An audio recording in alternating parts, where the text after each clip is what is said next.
Hey guys, thanks for joining me tonight. We're coming up on about 1 year that I've been carrying around this little pocket hiking kit, and I carry it day in, day out. I EDC it for all practical purposes just because of where I live. I'm in a very remote area.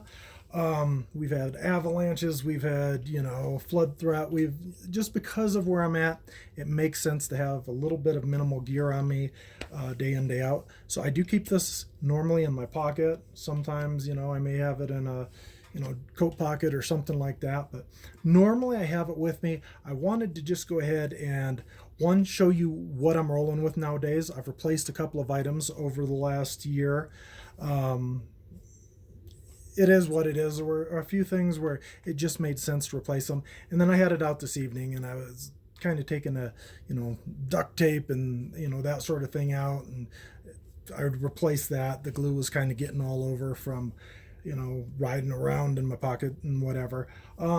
So I just wanted to show you kind of where I'm at and how it's been wearing, because I do have a water filter in this, and that was one of my concerns, would be over the long haul, whether I'm riding machines, whether I'm sitting in a vehicle, whatever, how did it wear? So we're going to go ahead and go through that. One thing I will tell you is the last couple months I haven't been using it as much, just because I did have I had a little spinal surgery up on my neck, a fusion, and some other work done in there. And because of that, like I say, I haven't been recreating in the woods near as much this winter as I might normally. But I'll go ahead and start working through this, and we'll kind of see what it's all about. First thing you're going to see, I've got a lot of Ranger bands. Dropping one.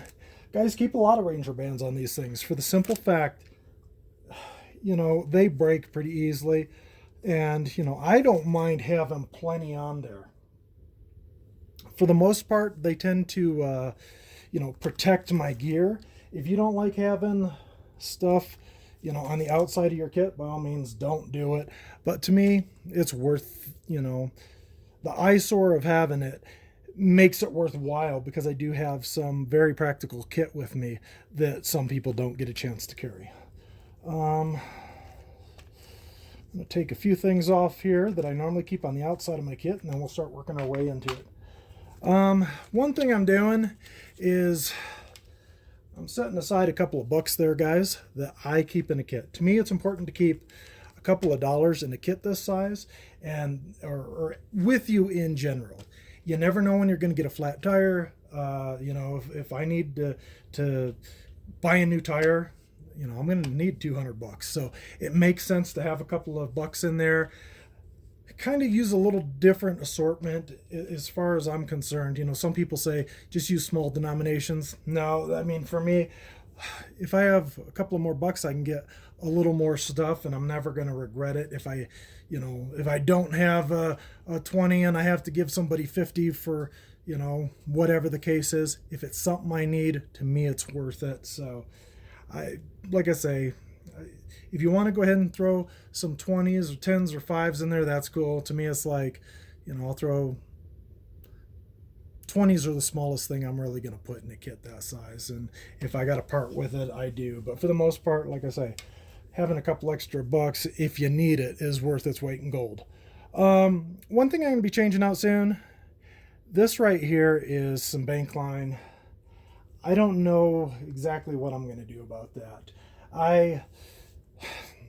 I've been switching over to this Kevlar Cordage, a couple different sizes there, and I really like it because it's super strong stuff and it goes a long way. I just don't like the fact that I can't break it down like I can the bank line. So for that reason, the bank line's still there, but it's honestly, that bank line's a little bulkier than other cord I might be carrying. So I don't know, just something to think about. I don't know if you guys have better color vision than I do, but you got some green wire here with a little bit of red, just a little bit of red yarn. So the wire is primarily for repairs. It doesn't burn, it's less likely to burn if you do a simple repair on a machine or something like that, if you happen to have that with you. The yarn is also kind of like, I don't know, to me it's one of those things, just an improvised fishing lure should I ever need it. with that said, I have some duct tape there, Gorilla brand, if anybody cares. I've got not one, but two pieces of that. They call it celluloid. And what it is, it's the plastic that your guitar picks are made out of. So it's a little bit shimmery, and I like that because I figure it could be used as a good improvised fishing lure if I needed to. But also, it's one of those things where it's very flammable. So if you either grind it down, cut it into, cut off little feathers from it, or whatever the case is, it's a little bit of a bear to cut on, but it does, I've had it take a spark right off my ferro rod and ignite. The next thing I've got here, guys, are a couple of the Aqua Pouches. It's got a 1 liter line there. I can go ahead and, I've got not one but two of them. I can fill them up with water to that line, drop a purification tab in it, and I've got clean water. You can see the lamination is kind of fraying. Worst case scenario, I use that duct tape, but it looks like it's still holding right now, so I probably won't replace that one. The other one's in really good shape. I looked at that earlier also.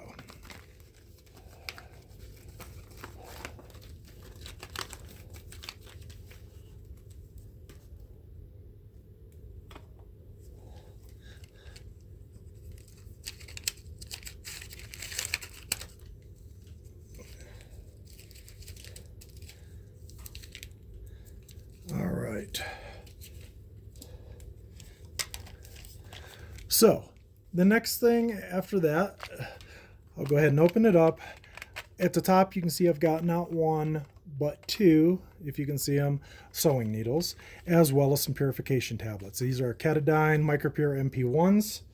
So if I've got that and I've got those containers, theoretically, I do have some clean water. With that, I've got a little bit of pretty light fishing line. Normally, when it comes to fishing line, guys, I tend to use like number 6 primarily. We got, a lot of trout here, so I like that fine line. And then I might have a little bit of extra line somewhere in the kit of, something heavier, maybe 10 or 12 pound test. Okay, now if you look here, guys, you'll see that it's kind of bent. And if you look right there, you can see a ridge right there. And that's where that water filter's been sitting all this time, guys. So when I take that thing out and I inspect it, I don't see any cracks whatsoever. I shake it, I don't hear no rattling.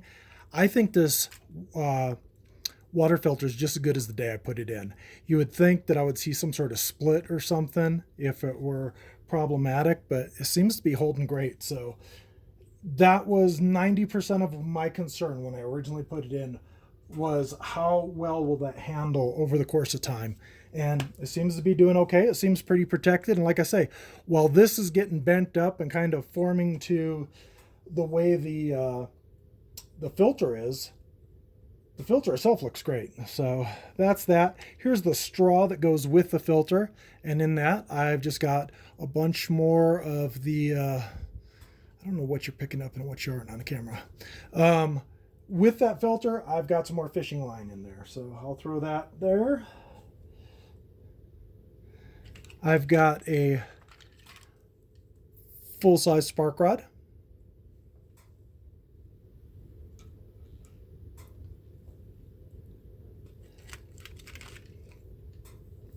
I've got a Bic lighter, which happens to be pink. Don't ask why, but I'm not going to lose it in the woods, so good enough. It's just happened to be the one that I had.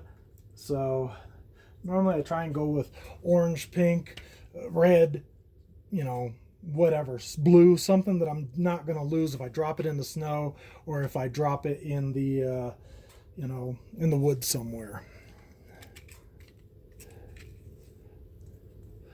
I've got just right there, just a little striker, but basically all it is a little hacksaw blade that I've snapped off. So that way I don't gotta dull up my knife when I'm using my spark rod there. Okay, After that, I have just a good little flashlight. This one, the one that I recommend, this is a Streamlight Nano, and what I like about it is you twist it on, you twist it off. It is less likely to be engaged when you're not planning on it. So for that reason, I really like it. The problem I have with that flashlight is it does take a kind of an oddball battery. It's harder to, you know, it's not one of those things you just walk into the grocery store and find normally though. So, all right. I have a little compass. Yes, it does work. I just got done testing it earlier, so that works great. And I try to check those from time to time. There's a lot of people who don't like compasses, the little button compasses like that. They say they're not reliable, this, that, and the other thing. And it's true, they're not nearly as reliable as your larger compass. But as long as it's working and you have a sense of general direction, a lot of times that's all you need to keep you out of trouble. That's why military kits have used them for years and years. All right.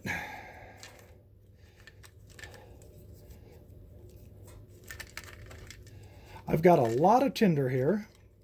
I think I probably have 8 pieces right now. Normally I have 10, but I've got 8 pieces. Some of it's waterproof. I got that Tinder Quick in there, which is like a waxed cotton or something close to it. Then I've got like a McDonald's drinking straw, which actually has petroleum jelly and cotton. And then I've got a big milkshake drinking straw with, once again, the petroleum jelly and cotton. So really good about, you know, getting the fire rocking. Like I said, throw a $100 bill or 2 in there and you're in pretty good shape. And then after that, guys, I'll show you a couple more things. The absolute best pen ever. It's a small little pen, guys. It's just sentimental value primarily. My grandboy, he had this cool little pen and the outside broke on him, and I was looking at it, the actual, you know, this here, and I was telling him how cool it was because it was small enough that it could fit in a kit. So of course his big little heart, he, you know, well, you know, Poppy, if you want it, you can go ahead and have that. Why don't you put that in your kit? So that's, as far as I'm concerned, $1 million pen right there. So I'm just super excited to have that in the collection. All right. Yeah, I'll set that there. Okay. I have right here, I'm going to go ahead and go through this in a minute, guys.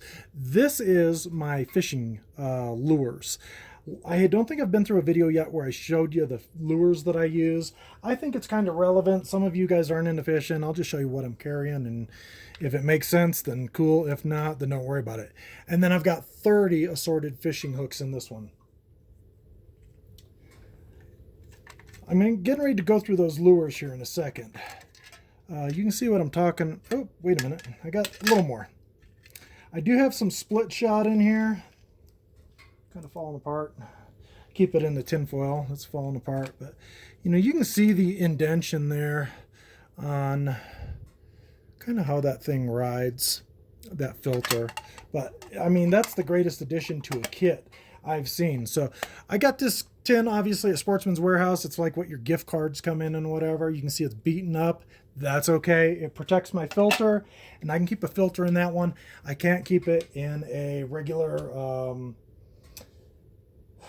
an Altoids tin, and it's not significantly bigger than those Altoids tins are. You know, it's kind of like, I don't remember, like a finger width and, you know, part of a finger width on the other side, but seems highly effective. Okay, one thing you are going to notice, guys, this is just a gorgeous little knife that I have in here. If you guys remember, I had a cold steel Finn Wolf in my, let me see, there you go. Cold steel Finn Wolf, I had that in my kit, and I absolutely loved it. It had a Scandi grind, it had a lock blade on it, super tough little knife. My main problem was I just kind of find myself saying I'd like to have a little of this and I'd like to have a little more of that, and for that reason I replaced it for a little extra space. But I replaced it with a cold steel, just a good little cold steel folder. They don't make these anymore, guys, but this is the old USA made carbon 5 that was made by Camillus back in the day. So there's one of the blades there. Let's see if you can, I don't know if it focuses in very well or not. That's one of the blades. And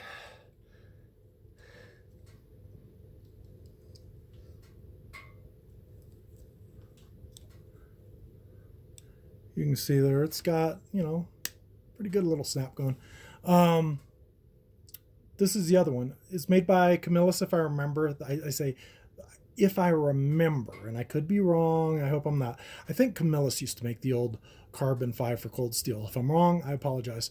But yeah, it's American made, cold steel, carbon 5.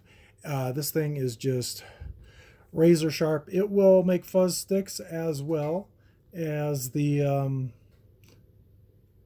trying to show you the carbon 5, little carbon 5 stamp right there, if anybody cares. It'll do fuzz sticks every bit as well as that other one will, guys. I really like this knife. Zero complaints. It's an absolutely gorgeous knife that somebody should be carrying every day, and it's just been in my drawer for a long time, and I figured I'd throw it in the kit because it took up a little less space than the other one. It gives me the ability to have two blades. My main problem with this, if I have one, would be obviously that it doesn't have a lock on it. So if you're boring a hole, you really have to pay attention to what you're doing, the angle and whatever, because the last thing you want is for that thing to fold up on you, because it's going to get you good. But anyway, I do love that. Good carbon steel knife. Okay, let's see how I'm going to do this. I am going to open this over this tin because the last thing I want to do is drop a bunch of lures here in the carpet. I'm just going to open these up. I'm going to throw them in this tin, and then we will talk about the different lures that I have handy here. Okay, guys. Let me see. The first thing I have are an assortment of flies. Where I'm at fly fishing is just the rage.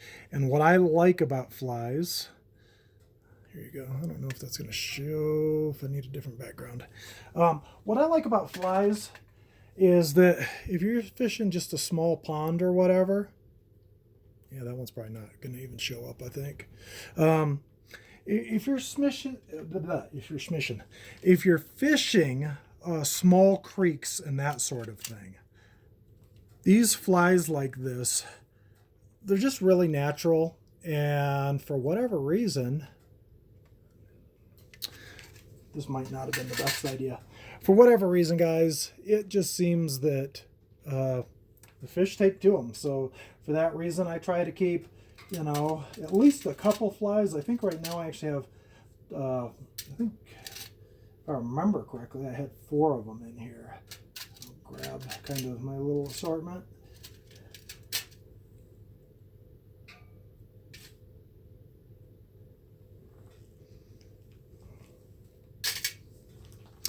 This one actually looks like a little fly.